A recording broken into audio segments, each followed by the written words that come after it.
This week project stems from issues I noticed on my last camping trip. One, the seats are entirely too low. I sit down, one, my knees are in my chest. Two, I can't see over the dashboard. Also, when I got my new tires, I realized I didn't have a place for the spare tire because they took out all of the working parts to secure the tire underneath the van to make room for the wheelchair lift. So I needed to figure something out. Arnold and I was talking, and I told him it'd be awesome if I can find a swivel base so the passenger seat can swivel. I could use that as my office. And he said, hey, I have a base for you. I'm like, cool, thank you. Arnold and I, we're always trading off different things in our project. If I have something he needs, here, you can have it. He got something he know I need, he'll go ahead and hook me up. That's just the relationship we have. So he gave me a base that he actually fashioned himself, but it's too low. And it's not exactly for my seat base where the bolts connect. So I had to, screw some extra holes in there and all of that. But it was too low to the ground.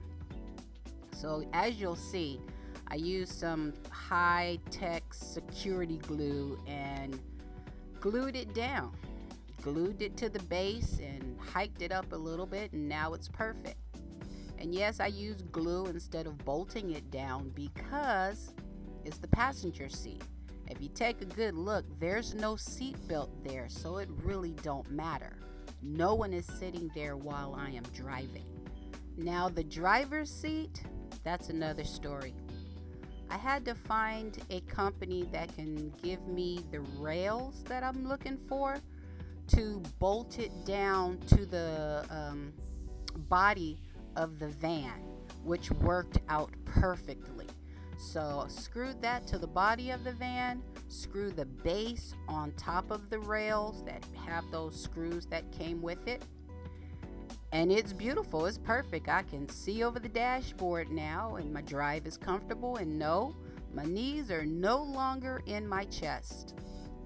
Now that the seats are done, let's move on to the next project, which is the cabinet for the spare tire. I think woodworking is my favorite. I've learned a lot about electrical, but woodworking is it.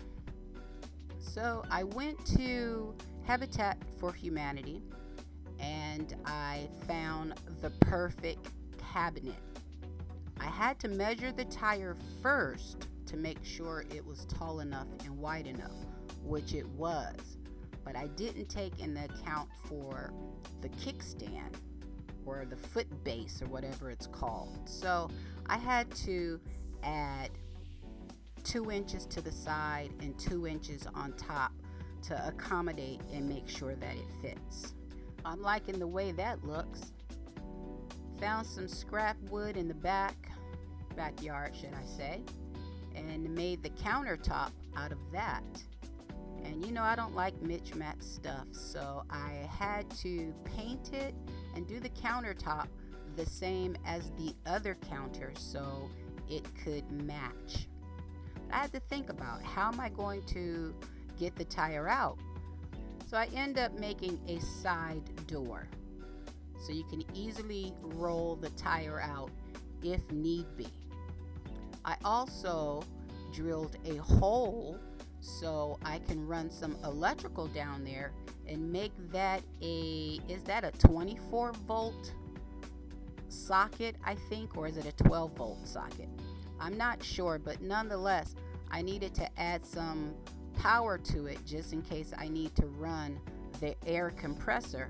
I'll have it there because I took it out of the dashboard and installed a USB. You'll see that in the upcoming video. Now the van is all put back together and prepare for our next trip this weekend on our way to Hidden Valley or Hidden View campgrounds. It was very boring. That's probably why I can't remember the name, because that was a one and done. Won't visit that place again. Talking about boring. But nonetheless, I purchased a cooler, an electric cooler. I thought it was a fridge, a 12-volt fridge, but it's not. There is a difference.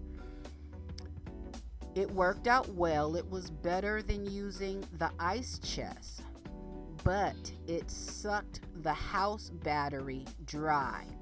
In 4 hours, the house battery was done.